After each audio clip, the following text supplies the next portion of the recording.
na asa esquerda.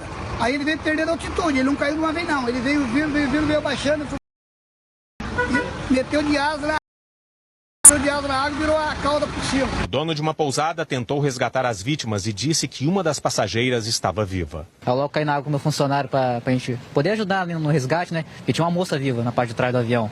O que você viu dessa moça? Só a mão dela. Ela estava se mexendo? Como que estava? É, se mexendo, batendo na janela do avião, né? E gritando muito. Aí a gente tentou quebrar o vidro da janela, não conseguimos. Aí a gente começou a fazer furo na fuselagem para poder passar com a mangueira de oxigênio para poder prolongar mais, para a gente poder ajudar ela, né? Só que quando a gente conseguiu acesso com a mangueira de oxigênio dentro do avião, ela não respondeu mais. As investigações sobre as causas que levaram à queda do avião já começaram aqui em Paraty. Policiais federais e militares da aeronáutica, especializados em acidentes aéreos, participaram do resgate dos corpos no mar. Esse é um momento importante que pode trazer informações fundamentais para a perícia. Ainda é muito cedo para afirmar com certeza o que aconteceu com o bimotor que caiu no litoral de Paraty. Mas especialistas levantam algumas hipóteses, com base nos relatos de testemunhas e nas evidências disponíveis. O piloto era Osmar Rodrigues, de 56 anos, conhecido como Mazinho. O dono do hangar onde ficava o avião, Fernando Guimarães, disse ao repórter José Roberto Burnier que Mazinho conhecia bem o bimotor e era tão experiente na rota São Paulo-Paraty que chegou a dar uma palestra sobre segurança de voo naquela região, depois que um acidente por lá deixou 2 mortos no começo do ano passado. Ele falou pra gente foi isso: o segredo é vocês não abusarem, não dizer não pro patrão de vocês, a visibilidade tá ruim, arrebenta, não vá, se tem chuva, desvie. Quer dizer, ele era um piloto cuidadoso, né? Muito. As cores vivas das imagens do radar meteorológico do Pico do Couto, no Rio de Janeiro, que monitora essa área, mostram que chovia muito na região. O aeroporto de Paraty não tem auxílio por instrumentos, opera só por regras de voo visual. Por isso, os pilotos usam uma carta não oficial para marcar pontos de GPS ao longo da rota, que auxiliam o piloto a se orientar. A má visibilidade pode ter feito o piloto perder a referência e entrar em desorientação espacial. Uma chuva forte, durante pouco tempo, ela pode fazer com que desapareça o horizonte. Então, nesse caso, você tem uma coisa cinza, que você está se aproximando sobre água, você só não sabe o que é água e o que é ar, o que é nuvem, o que é chuva, você perde a noção do horizonte. O fato das hélices estarem girando, como relata uma testemunha, não significa que o motor estivesse funcionando. Outra testemunha disse que viu o avião arremeter, que é quando o piloto interrompe o pouso para subir novamente. O diretor do Sindicato dos Aeronautas explica que essa é uma manobra prevista. O procedimento correto é você fazer a arremetida. Se você está numa situação onde você não está confortável, onde você identifica um problema, seja no aeroporto, seja na aeronave, arremete e faz o procedimento que o fabricante estabelece, né, e as autoridades estabelecem durante o voo. Agora, o que não se sabe é que dentro desse período da aproximação e arremetida, o que aconteceu. Ontem, os técnicos do CENIPA foram ao hangar TAG em busca de imagens do sistema de segurança e informações do avião. 3 frentes de investigação apuram as causas do acidente. Uma da aeronáutica, que está sendo conduzida pelo CENIPA, Centro de Investigação e Prevenção de Acidentes Aeronáuticos. As outras 2 são da Polícia Federal e do Ministério Público Federal.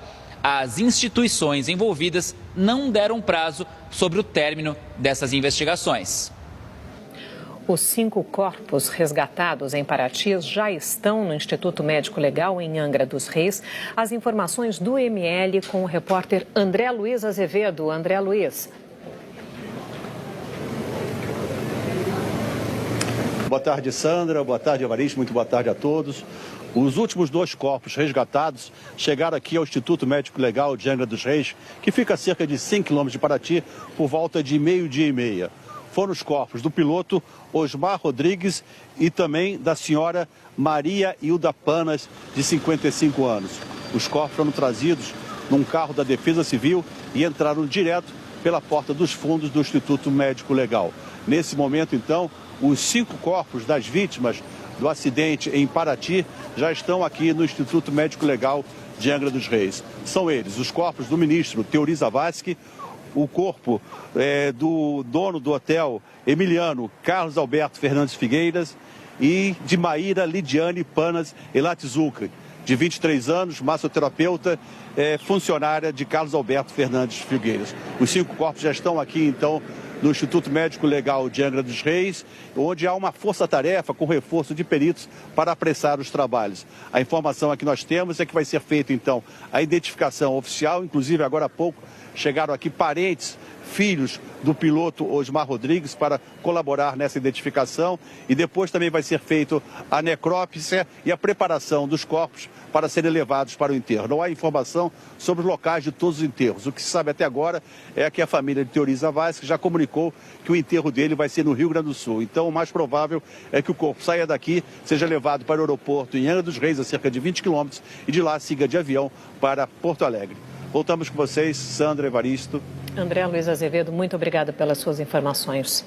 E a presidente do Supremo Tribunal Federal, ministra Carmen Lúcia, passou amanhã em Brasília. Ela deve viajar para Porto Alegre assim que a família do ministro Teori Zavascki definir a data do enterro. Nós vamos ao vivo até Brasília conversar com Marcos Lozecan, que traz as informações para a gente. Olá, Lozecan, tudo bem com você? Boa tarde.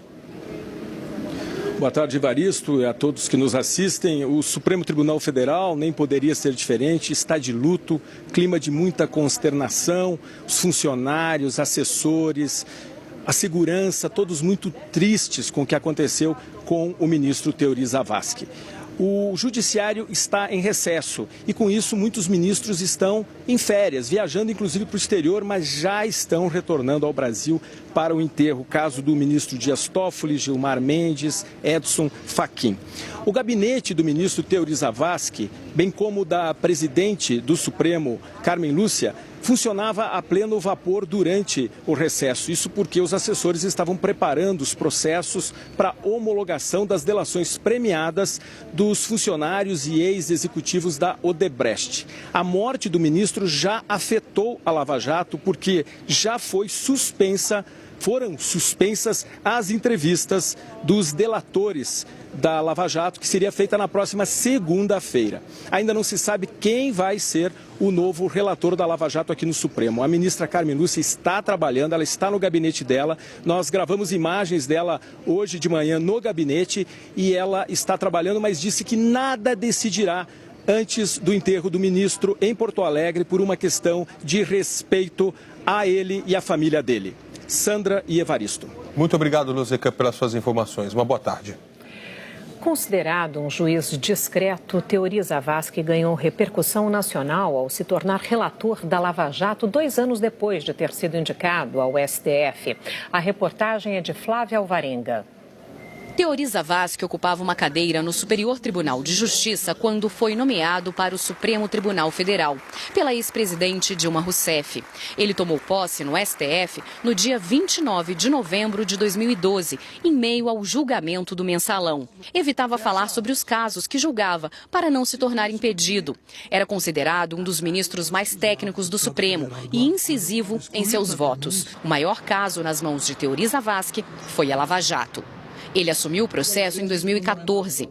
Um dos papéis do ministro relator é o de autorizar as operações da Polícia Federal, com pedidos de prisão e mandados de busca e apreensão, analisar os pedidos do Ministério Público Federal e decidir sobre recursos de advogados e pedidos de habeas corpus, tudo que envolva pessoas com foro.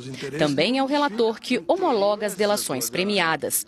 Em novembro de 2015, Teori Zavascki autorizou a prisão do senador Delcídio do Amaral, que estava no PT. Meses depois, homologou sua delação. Em dezembro de 2015, também autorizou busca e apreensão pela Polícia Federal na residência oficial do presidente da Câmara, na época Eduardo Cunha, do PMDB. Em maio do ano seguinte, determinou o afastamento de Cunha do mandato de deputado, que, por consequência, teve que deixar a presidência da Câmara. Decisão que Theory também levou ao plenário e, por unanimidade, foi mantida pelos outros ministros. No fim do ano passado, foram assinados os acordos de delação com a Odebrecht. 77 executivos e funcionários da empresa começaram a depor. Entre eles, o presidente Marcelo Odebrecht, preso desde 2015. A maior expectativa com o fim do recesso do judiciário era com a homologação dessas delações. Só depois disso é que a Procuradoria-Geral da República decide o que deve ser investigado ou não. A decisão do ministro Theory era esperada para fevereiro, quando ele iria dizer se os acordos estão todos dentro da lei. São mais de 800 depoimentos que devem trazer outras informações, detalhes e novos nomes à investigação. Material que só Theory e seus assessores tiveram acesso. Nem durante as férias o ministro e sua equipe interromperam o trabalho. Na última sessão do ano, há um mês, o ministro Theory Zavascki falou sobre o trabalho que teria pela frente. A minha equipe tem trabalhado, em julho nós trabalhamos. E eu, embora não esteja aqui sempre, eu monitoro e faço as coisas. Não vai ser a minha eventual ausência física de Brasília que vai atrasar. No fim da entrevista, o ministro disse que estava confiante para 2017. O meu estado emocional é que hoje é o último dia antes das festas de fim de ano. Foi um ano difícil, foi um ano muito difícil. Para o Brasil, foi um ano difícil para o Brasil. Vamos esperar que as coisas melhorem, tá? Com a morte de Theory Zavascki, cabe ao presidente Michel Temer escolher quem vai ocupar a vaga do ministro no Supremo Tribunal Federal. Nós vamos voltar a Brasília agora para conversar com Cláudia Bontempo, que traz as informações. Cláudia, tudo bem?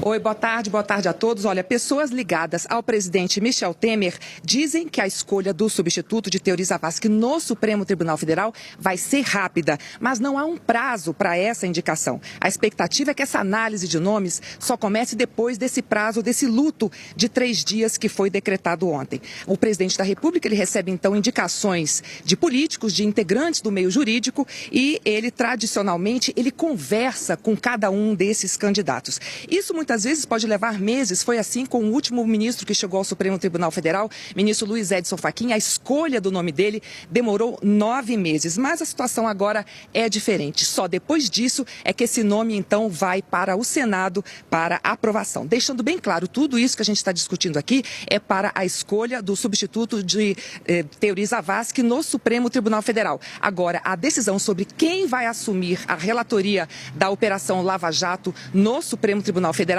é uma outra coisa bem mais complicada e quem explica é a repórter Gioconda Brasil. A bandeira do Brasil, em frente ao Supremo Tribunal Federal, foi hasteada hoje cedo a meio mastro. É o sinal de luto de 3 dias pela morte do ministro Theory Zavascki, decretado ontem pelo presidente da República, Michel Temer. Pela Constituição, cabe ao presidente outro gesto. É Temer quem vai indicar o ministro que vai ocupar a vaga de Theory no Supremo. Uma decisão que, pela lei, é compartilhada com o Senado Federal. O Senado, que tem 13 senadores investigados na Lava Jato, precisa sabatinar o futuro indicado e aprovar o nome do novo ministro no plenário.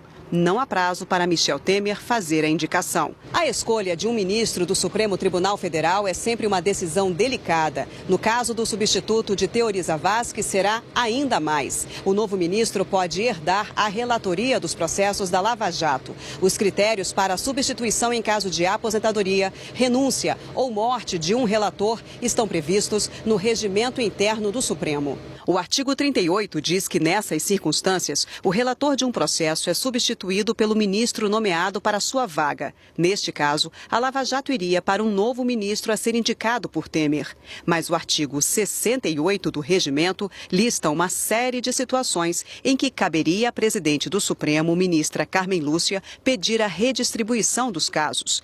Esse mesmo artigo diz que a presidente pode, em caráter excepcional, nos demais feitos, fazer uso dessa faculdade, o que daria a Carmen Lúcia a possibilidade de promover o sorteio de um novo relator para a Lava Jato. como já aconteceu em 2009, quando morreu o ministro Menezes Direito, o ministro Gilmar Mendes, então presidente do Supremo, determinou a redistribuição dos processos dele, citando o artigo 68. O Supremo pode, os ministros decidirem, pela importância do caso, sortear o processo para um novo ministro dentro dos que já estão no Supremo. Nesse caso, nós teremos uma nomeação mais rápida, mas mesmo assim, quem entrar vai ter meses de trabalho. Nos casos criminais, o Supremo Tribunal Federal é dividido em 2 turmas. O artigo 10 do Regimento Interno diz que o sorteio seria feito apenas entre os membros da 2ª turma, da qual Teori fazia parte. Mas como a Lava Jato cita autoridades que só podem ser julgadas pelo Pleno do Supremo, como o próprio presidente da República, Michel Temer, e os presidentes da Câmara, Rodrigo Maia, e do Senado, Renan Calheiros, juristas entendem que teria que ser entre todos os ministros da Corte, exceto a presidente Carmen Lúcia. Me parece que esse juízo de conveniência e oportunidade deve ser exercido para se evitar o constrangimento de que as autoridades públicas que são investigadas na Lava Jato possam indicar o juiz que presidirá esses processos. Esse é o entendimento do ministro Marco Aurélio, que afirma que a escolha do novo relator tem que ser urgente para que o andamento dos processos não seja comprometido. O senador Randolfo Rodrigues, da Rede, também defende que a decisão seja rápida. Deve ser célere, primeiro, porque há uma exigência da sociedade brasileira para isso. Segundo, não me parece adequado que o próximo relator do caso seja designado por indicação daqueles que estão sendo investigados no próprio Supremo Tribunal Federal. E ainda nessa edição a gente volta com novas informações sobre a queda do avião em Paraty.